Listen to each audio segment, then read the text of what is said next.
ఎందుకు? ట్విట్టర్లో ఎవరైనా ఒక కమెంట్ పెడితే భయం ముఖ్యమంత్రి గారికి, తెల్లారికల్లా అరెస్ట్ వస్తుంది ఇంటికి.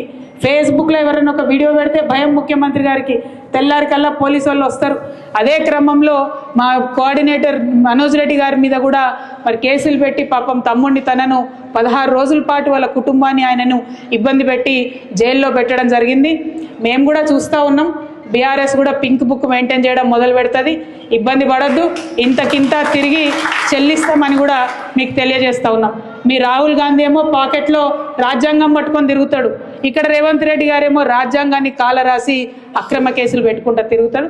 చూస్తూ ఉన్నాం. డెఫినెట్గా లెక్కలు మేము కూడా పెట్టుకుంటాం. మాకు జయశంకర్ సార్ నేర్పించిండు లెక్కలు ఎట్లా రాయాలనో, ఎట్లా ఉద్యమాలు చేయాలనో. ఇప్పుడు మా మీద అక్రమ కేసులు పెడుతున్నారు. మా కార్యకర్తలను కాపాడుకుంటూనే మీ లెక్కలు కూడా తీసి ఇంతకింత మేము అధికారంలోకి వచ్చినాక తప్పకుండా తిరిగి చెల్లిస్తామని ఈ ప్రభుత్వానికి హెచ్చరిక చేస్తూ మరి కార్యకర్తలందరి పక్షాన బీఆర్ఎస్ పార్టీ నిలబడి ఉంటుందని చెప్పి మీకు మరొక మారు భరోసా ఇస్తూ థ్యాంక్ యూ. జై తెలంగాణ, జై కేసీఆర్, కేసీఆర్ గారి నాయకత్వం. జై బీఆర్ఎస్, జై బీఆర్ఎస్. జై బీఆర్ఎస్ అంటే జై జై బీఆర్ఎస్ అనాలి, జై కేసీఆర్ అంటే జై జై.